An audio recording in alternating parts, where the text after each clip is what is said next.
Mesdames et messieurs, bonjour et merci de nous suivre sur JPA Télévision. Merci de nous avoir suivis dans d'autres numéros. Et aujourd'hui, nous ouvrons un nouveau numéro des Actus de la semaine.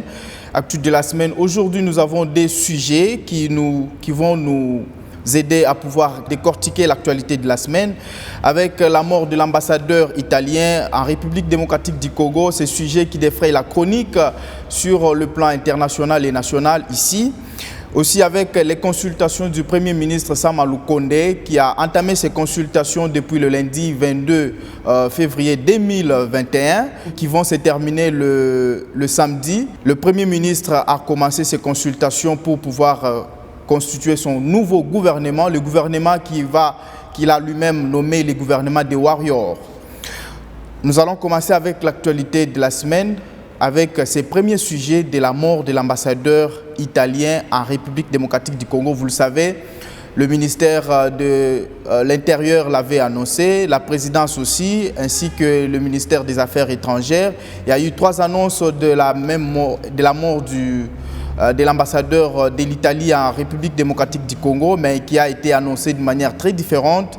Et nous avons vu même au ministère de l'Intérieur, le vice-premier ministre et ministre de l'Intérieur a suspendu son directeur de cabinet adjoint parce qu'il a estimé que cette annonce ou ce communiqué qui a été signé n'avait pas reçu mandat du ministre de l'Intérieur. Voilà, nous allons commencer par là avec la mort de l'ambassadeur. Parce que beaucoup de gens ont spéculé sur ces sujets. Ils se sont posé la question comment l'ambassadeur a quitté Kinshasa vers Goma sans informer, parce qu'il y a eu même des communiqués de la police au niveau de Goma qui a dit qu'elle n'était pas informée de la présence de l'ambassadeur dans ces coins.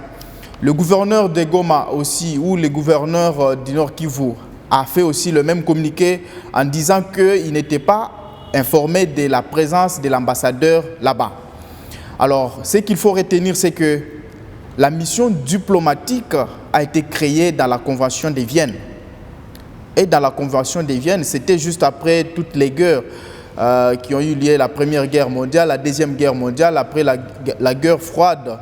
Ils ont pensé qu'il fallait créer la mission diplomatique, qu'il fallait créer une diplomatie qui pouvait interagir entre les relations des États pour que les États puissent s'entendre, pour que les États puissent collaborer, que ces relations interétatiques soient réglementées. C'est pourquoi on a créé la mission diplomatique avec pour rôle que ces ambassadeurs soient accrédités dans des pays, et dans le pays auquel ils sont accrédités, ils vont représenter leur gouvernement, ils vont représenter leur chef de l'État, et dans ces pays-là, ils vont défendre les intérêts de leur pays, ils vont défendre les intérêts des ressortissants de leur pays, harmoniser les relations diplomatiques entre son pays et le pays d'accréditation. C'est ça vraiment les principaux rôles d'un ambassadeur dans un pays. Mais qu'est-ce qui s'est passé avec Luca Attanasio, l'ambassadeur italien? Bien que plusieurs personnes, les ennemis de la RDC, les ennemis du gouvernement de la RDC ont spéculé en disant que non, la responsabilité du gouvernement congolais est aussi approuvée dans cette mort ou dans ce décès de l'ambassadeur italien. Mais nous disons que ce voyage-là du diplomate italien de Kinshasa vers Goma, est-ce que c'était un voyage qui a été organisé par le gouvernement congolais? Est-ce que le gouvernement congolais était informé de ce voyage? Est-ce que là où il partait dans une mission qui était une mission officielle, une mission qui entrait dans le cadre de son rôle? Ce sont des questions que nous devons nous poser. La première des choses, je vis même dans certaines émissions, les gens dire que comment un ambassadeur peut voyager, que les autorités n'en connaissent pas quelque chose. Non, c'est un blanc, il peut voyager. Ce qu'il faut retenir, c'est que l'ambassadeur n'a pas voyagé avec un vol régulier. Ça, c'est un. L'ambassadeur a voyagé avec un vol de la MONUSCO. Et vous le savez, ceux qui ont déjà voyagé avec la MONUSCO, à la MONUSCO, il n'y a pas les services de protocole d'État, il n'y a pas les services de DGM, il n'y a pas les services d'ANER national. Donc, ils ont une organisation qui est à part entière. Comme l'ambassadeur a voyagé avec la MONUSCO, donc c'est difficile que les services de l'État congolais puissent savoir qui a voyagé avec la MONUSCO, est-ce qu'il a quel rôle, il a quel titre au pays, qu'est-ce qu'il fait. La MONUSCO, la plupart des gens qui voyagent avec la MONUSCO, ce sont des blancs. Et quand on voit un blanc voyager parmi les autres blancs, donc c'est difficile vraiment de dénicher qu'il vraiment il était l'ambassadeur de l'Italie. Et d'ailleurs, c'était un ambassadeur qui n'était pas plus connu comme Mike Hammer. Mike Hammer avec ses buzz sur le net, on ne les connaît même pas les petits-enfants, on connaît, même à le voir, on s'est remarqué que ça c'est l'ambassadeur des États-Unis. Mais avec l'ambassadeur italien, c'est vraiment difficile de le découvrir parce que c'était un homme qui était un peu discret, bien qu'il était beaucoup plus social, il était humaniste, mais il ne faisait pas vraiment la buzz sur le net et puis beaucoup de gens ne les connaissent pas. L'ambassadeur a voyagé avec un vol régulier de MONUSCO, de Kinshasa vers Goma. Et de Goma vers le territoire de Nyiragongo, là où il a été attaqué, au niveau des 3 antennes, l'ambassadeur était dans un convoi de PAM, accompagné par la MONUSCO. Ce qu'il faut d'abord retenir, l'ambassadeur a quitté Kinshasa vers Goma. C'était dans une mission ou sur invitation du Programme alimentaire mondial. Et il quitte Goma vers Nyiragongo, là où ils ont été attaqués. C'est toujours avec le convoi du Programme alimentaire mondial. Donc, ce qui sous-entend que l'ambassadeur était dans une mission organisée par le Programme alimentaire mondial. Ça, c'est un. De deux, c'est la MONUSCO aussi était de la partie. Donc, c'est que c'était une mission conjointe de la MONUSCO et du Programme alimentaire mondial. Donc, l'ambassadeur est allé répondre à cette invitation-là. C'est-à-dire, la responsabilité du gouvernement congolais n'est pas approuvée à ce niveau-là. C'est difficile même que, à la descente de l'avion à Goma, que les autorités de Goma ou que les services attitrés de l'État qui sont établis à l'aéroport de Goma puissent les savoir, parce que la MONUSCO a aussi son côté, et donc il a occupé une partie de l'aérodrome où atterrit ces aéronefs. Et donc de ce côté-là, il n'y a pas le contrôle des services attitrés de l'État congolais. Et de ce côté-là, c'est difficile de savoir qui est descendu de l'avion, si ce n'est pas les services de la MONUSCO qui contrôlent. Et donc, si ce n'est pas les services de la MONUSCO qui contrôlent, vraiment, il n'y a pas un autre service de l'État congolais qui va s'ingérer dans ces affaires-là. Donc, c'était difficile que même le gouvernement provincial de Goma et du Nord Kivu puisse savoir que l'ambassadeur italien avait atterri dans le coin. C'était difficile que la police qui est établie à Goma, ou le commandant de la police ville de Goma puisse savoir qu'un ambassadeur de l'Italie avait atterri dans le coin. Et donc, c'était vraiment difficile. C'est pourquoi moi, je demanderai à l'État congolais, cette partie qu'on a concédée à la MONUSCO à l'aéroport, qui est aussi des services de l'État congolais qui vont assurer le contrôle de ces côtés-là. Parce que nous devons quand même savoir qui a voyagé. Dans d'autres pays, dans les pays étrangers, vous ne pouvez pas quitter de l'aéroport pour un autre pays ou pour un autre coin sans qu'on sache, qu'on détermine vous êtes qui, vous faites quoi, vous allez où, ainsi de suite. Il y a plusieurs questions qu'on pose. Et puis, vous avez un passeport, on doit déterminer, vous allez dans une mission officielle, vous allez dans une mission privée.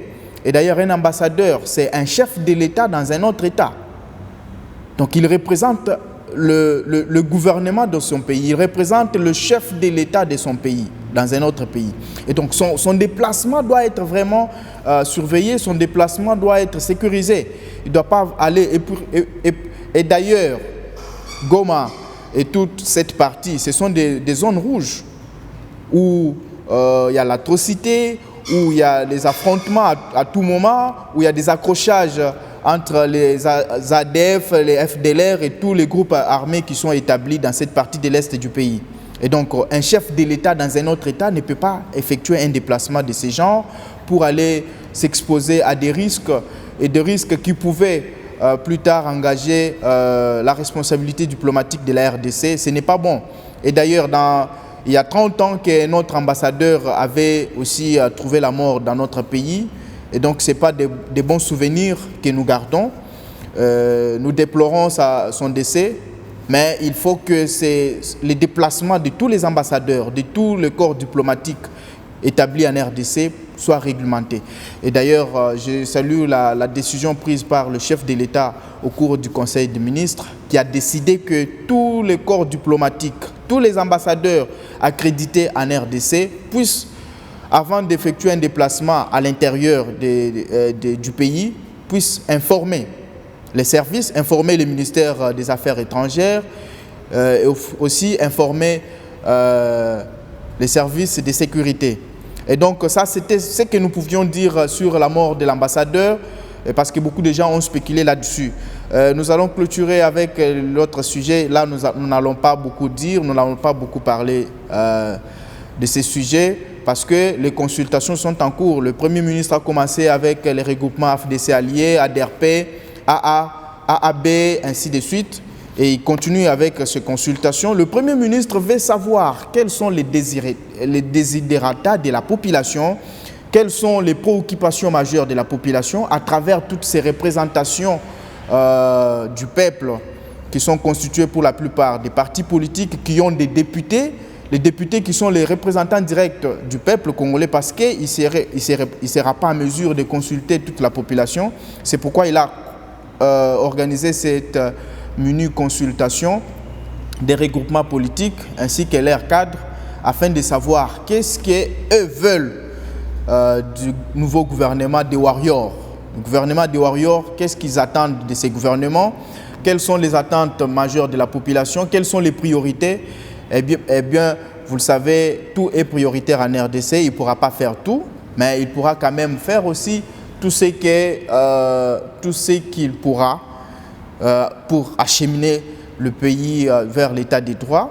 Et vous le savez, d'ailleurs, c'était le maître mot du président de la République qui veut que la RDC soit vraiment soit véritablement un état des droits. Et donc le Premier ministre Sama Lukonde a du pain sur la planche. Il a vraiment du travail.